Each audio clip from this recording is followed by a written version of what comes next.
Yuheng, Key Learnings, 策略 Marken, Crafting Insights, Tribes Weak Signals, Insights, Trends, Analysis 品牌 Estrategias 观点 Experience. Vibrations by Dinvibe. Pourquoi Vibrations ? Parce qu'à la manière de sismologue, notre métier chez Dinvibe, c'est d'anticiper les secousses à venir, de prendre le pouls. On repère les lames de fond, on étudie les ondes qui annoncent les séismes, on s'intéresse à ce qui va secouer. Comme des anthropologues, on étudie l'humain, les évolutions de comportement, dans le but de guider les marques vers des innovations qui résonnent et ont du sens. Et parce qu'on est une équipe de passionnés, ce podcast a pour vocation de partager au plus grand nombre une partie des insights que nous détectons et vous emmener à la rencontre de celles et ceux qui font vivre la social media intelligence dans leurs organisations. Notre ambition, vous inspirer, vous donner du grain à moudre et qui sait, envie de nous rencontrer. Bonjour chères auditrices et auditeurs et bienvenue dans ce 8e épisode de Vibrations by Dinvibe. C'est le premier épisode de l'année 2021 et toute l'équipe de Dinvibe vous adresse ses meilleurs vœux. Dans cet épisode, en compagnie de Marie-Alix Robert, Research Director chez Dinvibe, nous partons à la rencontre de Françoise Mouton-Perronnet, directrice du CIP, le Centre d'intelligence produit du groupe Naos. Nous avons échangé avec Françoise sur le rôle particulier qu'a le CIP dans le processus d'innovation chez Naos, au cœur du réacteur et en partenariat étroit avec le marketing et la R&D. Nous avons parlé de l'utilité de la social media intelligence pour éliminer les biais dans la compréhension des consommateurs et pour accéder à des insights sans filtre et confronter des intuitions business et la culture scientifique à la réalité des attentes, besoins et usages des consommateurs. Elle nous explique en quoi le CIP joue un rôle de tour de contrôle pour garder un œil le plus objectif possible. Et Françoise nous parle aussi de la manière dont elle s'assure au sein du CIP de la circulation des insights au sein de tous les départements et de toutes les marques, et comment elle a adapté ses méthodologies de travail et d'atelier à des versions virtuelles, mais tout aussi efficaces cette année. Je vous laisse vous plonger dans notre conversation. Bonjour à tous, bonjour Françoise et bonjour Marie-Alix. On est toutes les trois aujourd'hui pour accueillir Françoise qui travaille chez Naos, qui va se présenter, et Marie-Alix qui est Research Director chez nous, chez Dinvibe, c'est-à-dire qu'elle est le binôme en fait chez Dinvibe de Françoise. Alors Françoise, on va tout de suite te donner la parole. Pour commencer, est-ce que tu peux te présenter à nos éditeurs et auditrices en nous expliquant ton rôle et puis peut-être en nous disant quelles sont les marques du groupe Naos pour ceux qui ne connaîtraient pas bien. Bien sûr, bonjour Sandra, bonjour Marie-Alix. Écoutez, tout d'abord, je suis ravie de participer à cet épisode avec vous. J'ai toujours eu un super relationnel avec toutes les personnes avec qui j'ai travaillé chez Dinvibe, donc c'est d'autant plus un plaisir de me retrouver avec vous aujourd'hui et dans un contexte un petit peu différent. Je suis Françoise, je suis directrice du CIP qui est le Centre d'intelligence produit chez Naos. Et avant peut-être de vous expliquer ce qu'est le CIP et ce que j'y fais, peut-être comme tu le disais Sandra, je vais vous rappeler le groupe Naos et les marques qui sont chez Naos. Ce qui vous expliquera aussi comment je suis arrivée au CIP. Donc Naos, c'est un groupe qui a 3 marques. La première et la plus importante, on va dire, en termes de chiffre d'affaires et sans doute la plus connue, c'est Bioderma, qui a un positionnement très dermatologique santé. Naos a également institué Stederm, qui est une marque très connue également, mais là avec un positionnement accompagnement de l'âge chez les esthéticiennes, entre autres. Et une troisième marque qui est un petit peu plus confidentielle, qui s'appelle Etapur, qui est justement en plein relancement en ce moment. On en parlera peut-être un petit peu plus tard. Donc moi, quand je suis rentrée en fait dans le groupe Naos, ça fait plus de 18 ans déjà, et je suis rentrée chez Bioderma pour travailler au marketing développement. Donc j'ai occupé différents postes jusqu'à prendre la responsabilité du marketing développement chez Bioderma. Et c'est justement parce que j'avais ce côté à la fois scientifique et marketing, avec un passé d'ailleurs dans l'industrie pharmaceutique. Donc à la fois la connaissance scientifique, un travail étroit déjà à l'époque quand j'étais chez Bioderma avec la R&D, et une connaissance marketing et connaissance du consommateur que Jean-Noël a fait appel à moi pour s'occuper du CIP. Et oui, Jean-Noël Torel, le fondateur de Bioderma, Institut Estéderme et État Pur. Et alors, est-ce que tu peux nous parler du CIP, à la fois la naissance du CIP, son rôle au sein de l'organisation de Naos, et aussi nous décrire le lieu, parce que c'est un lieu très particulier également. Le CIP, en fait, a été imaginé par Jean-Noël il y a déjà de nombreuses années et il s'est concrétisé il y a pratiquement 4 ans. Le centre d'intelligence produit, en fait, est là pour Naos, pour renforcer l'innovation au siège à Aix-en-Provence et mettre, en fait, l'innovation au cœur de Naos pour mieux servir les 3 marques. Donc l'objectif d'où son nom d'ailleurs, Centre d'intelligence produit, c'est vraiment d'analyser la valeur des produits cosmétiques. Les nôtres, bien sûr, mais aussi face à la concurrence et à la fois sous l'angle technique, mais aussi sous l'angle valeur d'usage. Donc pour ça, il faut bien connaître le marché cosmétique et bien connaître également nos communautés, les consommateurs, les patients pour Bioderma, les médecins, les pharmaciens, les esthéticiennes, etc., pour orienter en fait vers des pistes d'innovation.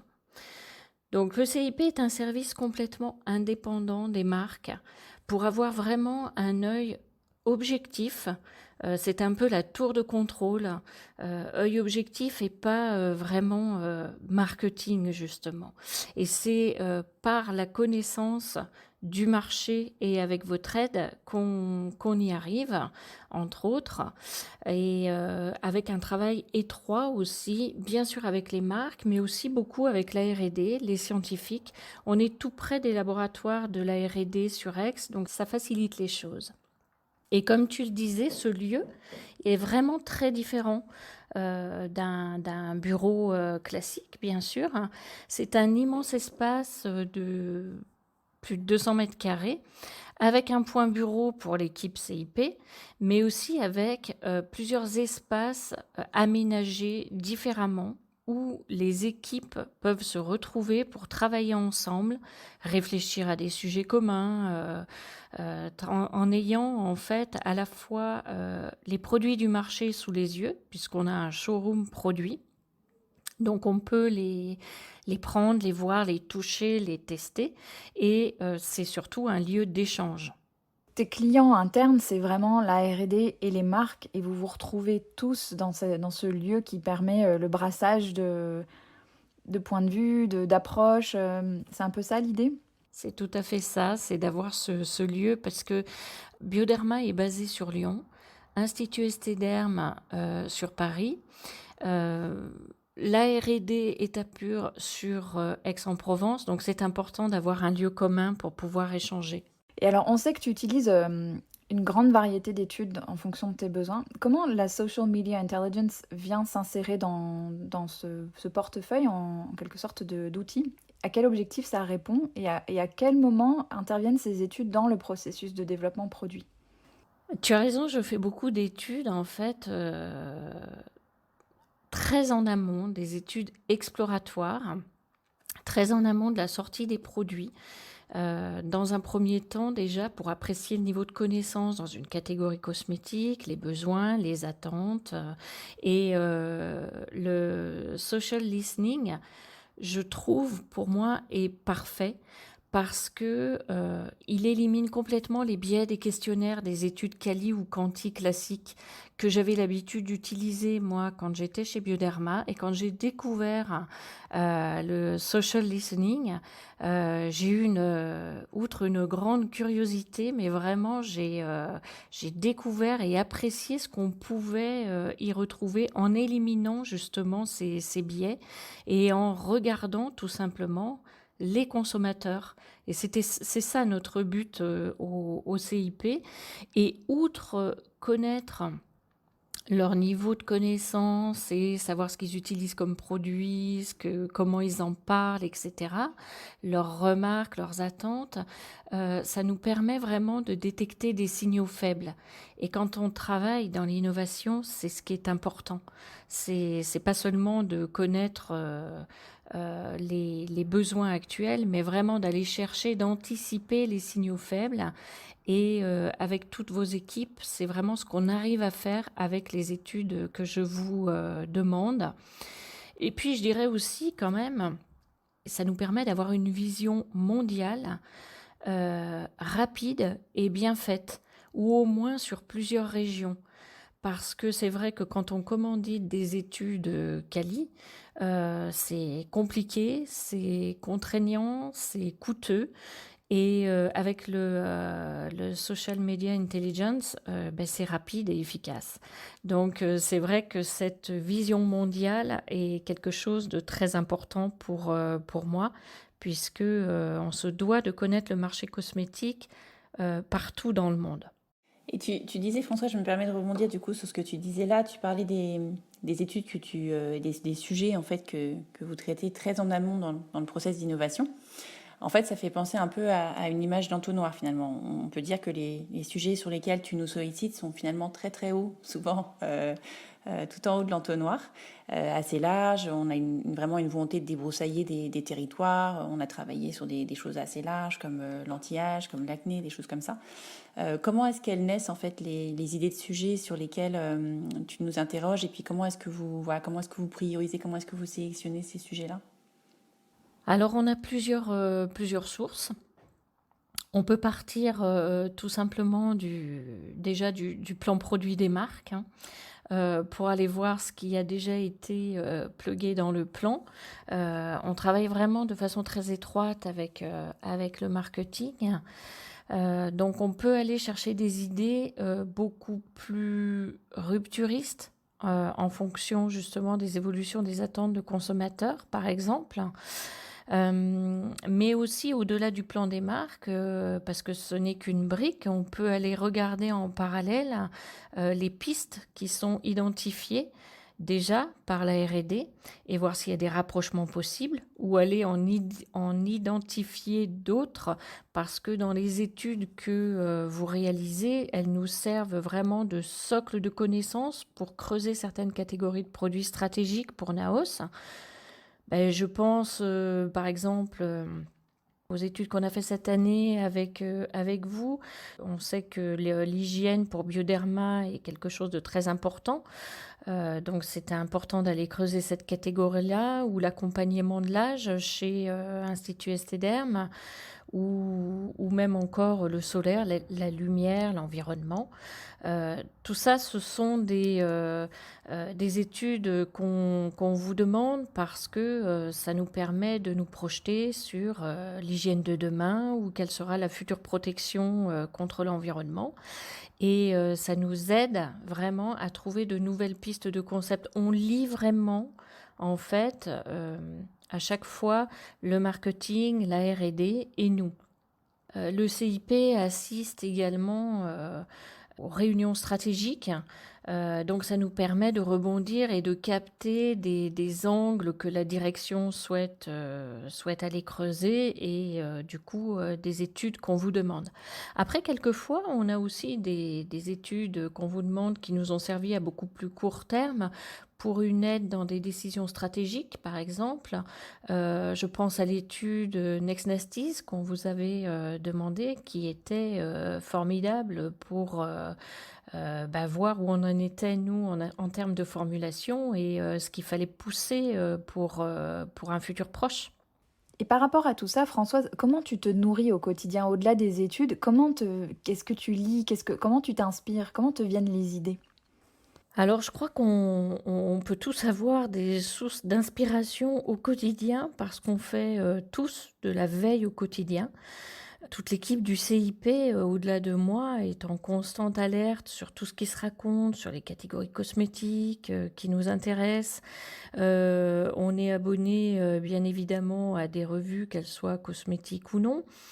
On va chercher des choses dans des domaines qui sont pas forcément le nôtre, par exemple des idées qui viennent du food ou d'autres domaines. On a une personne au CIP qui est vraiment dédiée à la centralisation de la veille. C'est une énorme source d'information pour nous et qui peut être à l'origine de grandes idées. Et puis, comme je le disais tout à l'heure, en fait, on a vraiment un rapport très proche avec la R&D, par exemple, qui va sur des salons, sur les ingrédients, les packaging, avec le scientifique qui va sur les congrès médicaux, qui organise des advisory boards, des rencontres avec les médecins sur des thématiques que l'on suit. Et toute cette matière, en fait, on l'a sous les yeux en permanence. On va chercher, nous, des tendances qui sont, encore une fois, pas forcément dans la cosmétique. Et puis aussi, une autre façon très importante, c'est quand même de créer des liens très serrés avec les filiales, car les idées fusent vraiment de toutes parts dans tous les pays. Et le plus difficile, c'est la centralisation et la catégorisation de de toutes ces informations-là. Mais c'est comme ça qu'on arrive à se nourrir au quotidien, en fait. Et je pense que le nerf de la guerre reste aussi la communication entre les services. Et c'est ce qui est chouette chez Bioderma, parce que chez Bioderma, Institut Estéderm et Etapur, on arrive à avoir des liens très serrés, bien qu'on soit sur des sites différents, bien que ce soit des marques différentes. Et c'est tout ce qui fait le nerf de la guerre de Naos et la force de Naos, en fait. Et la communication, finalement, en fait, François, finalement, c'est aussi un peu, c'est partie un peu de vos missions au CIP, parce que toi, tu joues un rôle, je veux dire, aussi bien sur la méthodologie que sur les insights. Comment tu t'y prends, en fait, pour transmettre toutes ces connaissances, tous ces insights aux différentes équipes? On sait que tu travailles avec les marques, avec la R&D, voilà, qu'il y a beaucoup de clients internes chez Naos. Et ces clients, en fait, finalement, ils parlent pas souvent ou toujours la même langue. Donc, comment est-ce que tu t'y prends? Alors, Marie-Alice, je pense que tu es bien placée, puisque chaque fois qu'on a demandé une étude, chaque fois que vous nous faites un retour d'étude, déjà, elle n'est pas juste pour les CIP, on invite tous les services à y participer. Et donc, déjà, on leur transmet un certain nombre de choses via ces résultats d'études qu'ils prennent à chaud. Et tu as vu qu'il y a des personnes qui sont vraiment de différents services, et ça génère pas mal de questions. C'est un premier plongeon dans la thématique. Et puis, au-delà de cette, j'allais dire, nourriture régulière via les études, et que tout le monde apprécie, parce que ça les sort justement un petit peu de leur contexte de travail quotidien. Au-delà de ces retours d'études, nous organisons en fait régulièrement, c'est de cette façon-là aussi qu'on nourrit l'innovation chez Naos. On organise régulièrement au CIP ce qu'on appelle des ateliers d'idéation.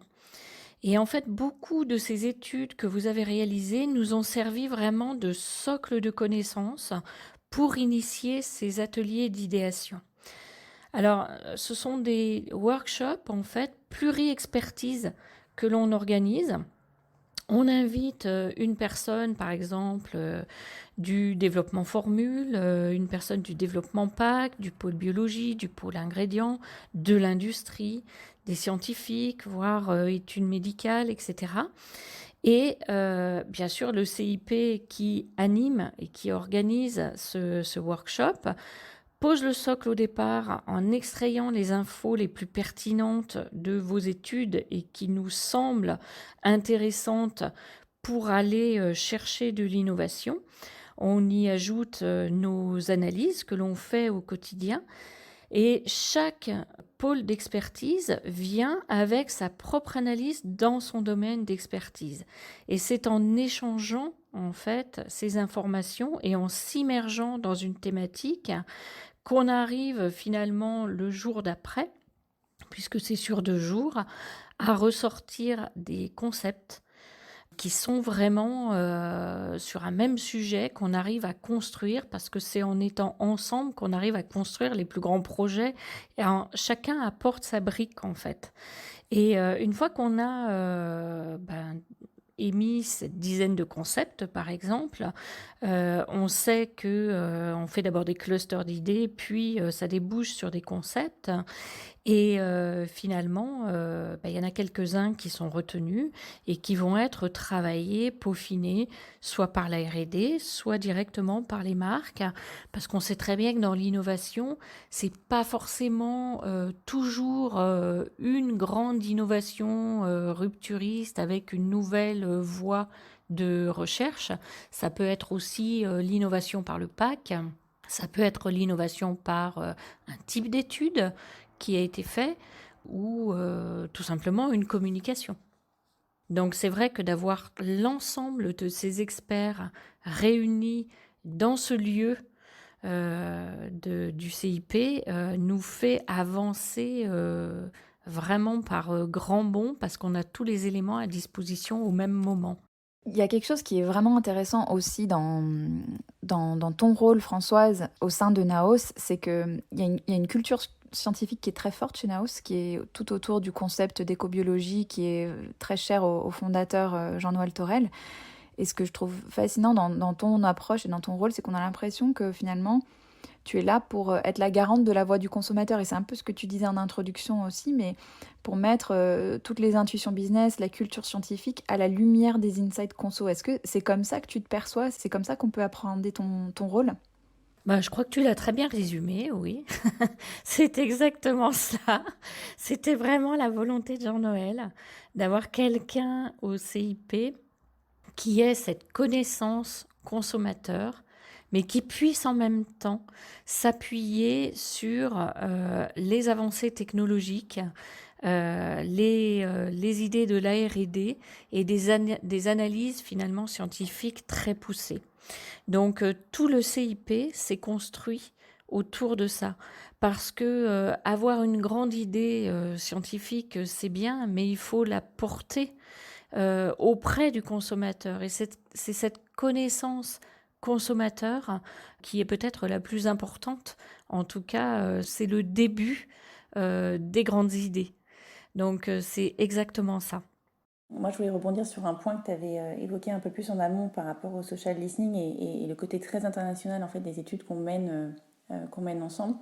Ce qui est intéressant aussi dans le travail qu'on fait ensemble, c'est finalement, on trouve que vous nous interrogez sur énormément de pays, c'est certain, mais surtout des pays finalement sur lesquels on n'a pas trop l'habitude de travailler. C'est vrai que dernièrement, on a été explorer des conversations de consommateurs en Afrique, au Ghana, au Nigeria, au Moyen-Orient.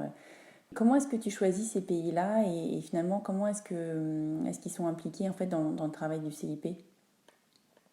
C'est vrai que, comme tu le dis, Marie-Alix, on ne doit pas souvent vous demander d'aller interroger le Nigeria ou le Ghana, c'est sûr. D'ailleurs, je pense que dans beaucoup de nos études, on vous demande, comme beaucoup de sociétés, en fait, d'interroger l'Amérique du Nord, du Sud ou encore l'Asie. Ces régions sont quand même toutes soit leaders dans certaines catégories cosmétiques. Je pense au Brésil pour le solaire, ou le Japon ou la Corée pour la cosmetic water. Mais quand on vous demande d'interroger des pays un peu différents, il y a toujours quand même une idée. On a toujours quand même une idée derrière la tête. En l'occurrence, là, c'était vraiment pour aborder le côté inclusivité via les pôles ethniques. Et ce qu'on veut comprendre avant tout, et c'est ça la devise en fait de la philosophie de Naos, c'est de comprendre la peau et la peau de partout dans le monde. Et c'est vrai qu'on n'a pas forcément toujours le réflexe d'aller interroger des peaux africaines, mais pour nous, c'est hyper important de les connaître aussi. Cette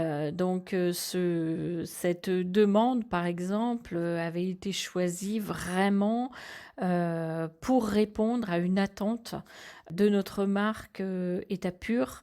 Et notre objectif était d'aller dans ces pays-là précisément. Après, on n'a pas travaillé en direct avec les pays, mais plus avec l'international et le marketing international qui pilote aussi des projets spécifiques dans certains pays. On avait aussi envie de parler de 2020, Françoise, parce que, bon, évidemment, ça a été une année marquante à plus d'un titre. Qu'est-ce que l'année a changé pour le CIP ou Naos? Est-ce que tu as ajusté des choses dans ta manière de travailler et est-ce que ton horizon d'analyse a changé? J'ai envie de dire non, pas de changement radical dans l'approche, parce qu'il y a toujours et il y aura toujours des changements. Alors certes, celui-ci était quand même un peu brutal. Alors bien sûr, ce qui a quand même largement changé, c'était dans notre façon de travailler. On fait maintenant beaucoup plus de télétravail, donc un petit peu moins de réunions au CIP comme on a pu le faire, par exemple, le dernier workshop d'idéation, on l'a fait en virtuel. Mais ça fonctionne très bien aussi. Parce que justement, tu as un travail qui repose beaucoup sur la coopération, le fait des choses qu'on s'imagine difficilement reproductibles virtuellement. Et donc, c'est intéressant de savoir que ça marche bien. Ça a très bien fonctionné. Je dirais même qu'on a été d'une efficacité redoutable parce qu'on a écrit les concepts vraiment en beaucoup moins de temps que quand on était en présentiel. Donc je pense qu'il faut allier les deux, il faut allier du présentiel et du virtuel, mais ça nous a donné des notions de possibilités qu'on n'aurait pas imaginées autrement. Donc ça, c'est vraiment ce qui a évolué le plus. Après, dans nos recherches, dans les études, franchement, ça n'a pas changé grand-chose. Nous, ce qu'on se dit aujourd'hui, c'est qu'on a beaucoup travaillé avec vous, entre autres, sur les différentes catégories cosmétiques et que maintenant, il nous faut affiner un peu plus nos connaissances sur nos communautés qu'on a déjà commencé à faire, mais c'est ce qu'on voudrait aller creuser dans le futur. Et je crois qu'on a commencé déjà à en discuter. Vous avez aussi pas mal d'études qui vont nous aider à cela. Françoise, moi je voulais aussi parler un petit peu de cette crise. C'est vrai que voilà, tu nous connais un peu chez DinVibe. C'est vrai qu'on aime bien regarder les choses de façon positive et on a la conviction en fait finalement que cette crise qu'on traverse tous, c'est aussi l'occasion de faire le point, de se réinventer, etc. Voilà, alors on voulait te demander toi aussi, qu'est-ce que tu penses que cette crise aura comme impact positif? C'est quoi ta vision des choses? Alors je dirais, j'ai un exemple vraiment qui me tombe sous la main, là, je ne peux pas ne pas en parler. Naos vient de sortir un produit d'une toute nouvelle génération pour lutter justement contre les virus. Vous en avez peut-être entendu parler, il vient de sortir la semaine dernière, c'est un biphase lipoalcoolique qui permet de désinfecter sans agresser les mains grâce à sa phase grasse justement. Et c'est parce qu'on a écouté les consommateurs et tout ce qui est ressorti du premier confinement, puisque on nous a demandé, et à juste titre, de nous laver les mains régulièrement, de nous désinfecter avec de l'alcool. Or, on sait que l'alcool n'est pas forcément, surtout à forte dose, comme ça, à plus de 70%, c'est pas bon pour les mains.